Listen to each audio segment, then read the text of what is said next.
Hello aspirants, welcome to Vaishnava institute of wisdom पर। और आज मैं लेकर आया हूँ क्लास 10th मैथमेटिक्स का चैप्टर 8 इंट्रोडक्शन टू ट्रिग्नोमेट्री का एग्जांपल सेकंड, जो है if angle B and Q are acute angles such that sine B equal to sine Q, then prove that angle B equal to angle Q.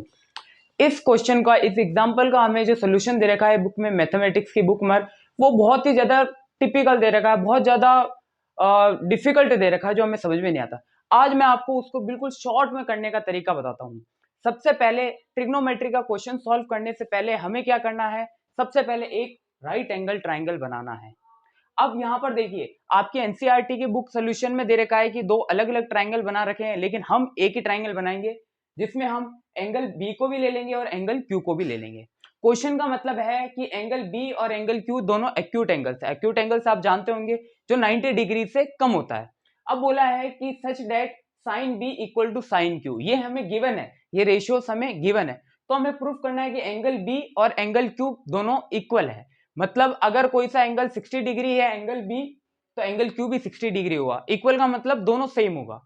अब यहां देखते हैं कैसे इसको solve करते हैं। सबसे पहले हमने एक राइट एंगल ट्राइंगल बना लिया जिसमें एंगल ए पर हमारा 90 डिग्री है, एंगल बी यहां, एंगल क्यू यहां।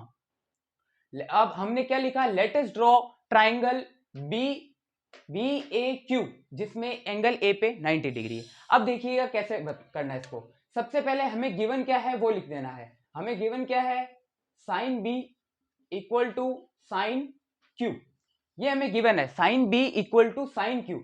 इसको हम ब्रैकेट में आगे लिखेंगे गिवन, मीन्स ये अपने को क्वेश्चन में दिया गया है। अब साइन बी का मतलब क्या है, साइन थीटा।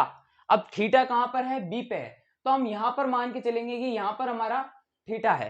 अब उसके हिसाब से मैंने आपको बताया था कि एक ट्राइंगल में क्या क्या होता है। सबसे पहले तीन साइड होती है, एक परपेंडिकुलर, एक बेस और एक हाइपोटेन्यूज। हाइपोटेन्यूज हमेशा 90 डिग्री के सामने वाली जो साइड होती है वो हाइपोटेन्यूज होती है, हमारी एच हो गई। अब परपेंडिकुलर और बेस डिसाइड करता है हमारा थीटा कि कौन सी जगह पर हम क्या ले रहे हैं। अब अज्यूम करके चलते हैं हम साइन बी, मतलब हमारा थीटा कहां है, बी पर, एंगल बी पर। तो इसके सामने वाली साइड हमारी टेम्परेरी परपेंडिकुलर ये होगा और बेस ये होगा। बेस हमारा होगा ए बी और परपेंडिकुलर होगा ए क्यू। और हाइपोटेन्यूज हमेशा फिक्स रहता है, हमेशा फिक्स रहता है, जो क्या है, बी क्यू। तो हम साइन बी लिख सकते हैं। साइन बी का मतलब क्या होता है, साइन थीटा का मतलब क्या होता है, आपको मैंने ट्रिक से समझाया था, पंडित बद्री प्रसाद हर हर बोले। तो साइन बी का मतलब क्या है, पी अपॉन में एच। अब साइन क्यू का मतलब भी पी अपॉन में एच है, लेकिन यहां पर वैल्यूज चेंज होगी, परपेंडिकुलर की वैल्यू चेंज होगी। साइन बी मतलब बी पर थीटा है, थीटा बी पर है, तो अब इसके हिसाब से परपेंडिकुलर कौन सी साइड होगी, हमारी साइड होगी ए क्यू। कौन सी होगी, ए क्यू। इक्वल टू अपॉन में हाइपोटेन्यूज क्या है, बी क्यू, क्या है, बी क्यू, जो कि फिक्स है। अब यहां पर साइन क्यू मतलब थीटा हमारा यहां पर है, थीटा कहां है, क्यू पर है। तो हम क्या करेंगे, इसके सामने वाली साइड जो होगी वो हमारी होगी परपेंडिकुलर, और जो तीसरी साइड बचेगी वो होगी हमारी बेस। तो अब यहां पर परपेंडिकुलर क्या होगा, क्यू के सामने वाली साइड कौन सी है, बी ए, या हम इसको लिख सकते हैं ए बी। और हाइपोटेन्यूज हमेशा फिक्स होता है, चाहे थीटा चेंज होता ही रहे। तो हमारी कौन सी है, हाइपोटेन्यूज कौन सा है, हमारा है बी क्यू। अब इससे आप देख सकते हैं, हम जब क्रॉस मल्टीप्लाई करेंगे तो ये बी क्यू हमारा इस साइड में आ जाएगा, तो ये हमारा बी क्यू से बी क्यू कट जाएगा। तो इससे हमें क्या मिला है, इससे हमें मिला है A Q equal to A B. इसका मतलब क्या है, ए क्यू ये वाली लाइन, ये वाली साइड हमारी, और ए बी ये वाली साइड, ये दोनों इक्वल है। अब हमें प्रूफ क्या करना है कि एंगल बी और एंगल क्यू इक्वल है या नहीं है। तो हम यहां पर सिंपली लिख सकते हैं कि angle B equal to angle Q. अब यहां पर हमने थ्योरम पढ़ा, तो हमारा A Q equal to A B आ गया। इसका मतलब क्या है कि ये वाली साइड इसके साइड के इक्वल आ गया है।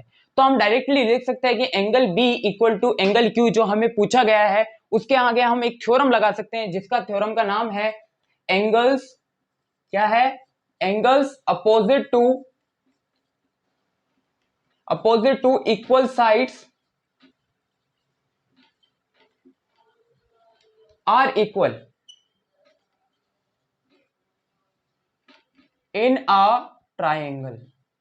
इसका मतलब क्या है जो हमारे एंगल्स होते हैं अपोजिट साइड, इस साइड के अपोजिट जो एंगल है एंगल क्यू, और इस जो दोनों इक्वल साइड है उसके सामने वाली जो एंगल है एंगल क्यू, इसका मतलब एंगल्स जो होंगे अपोजिट टू इक्वल साइड्स, जो सामने होगी, जो दोनों इक्वल साइड्स होंगे उनके जो सामने वाले जो एंगल्स होंगे एक ट्राइंगल में वो हमेशा इक्वल होंगे। और हमसे पूछा भी यही गया है, तो जब हम ये थ्योरम लिख देते हैं तो इसका मतलब हम यहां तक प्रूफ कर चुके हैं कि angle B equal to angle Q, तो हम लास्ट में लिख सकते हैं हेंस प्रूफ।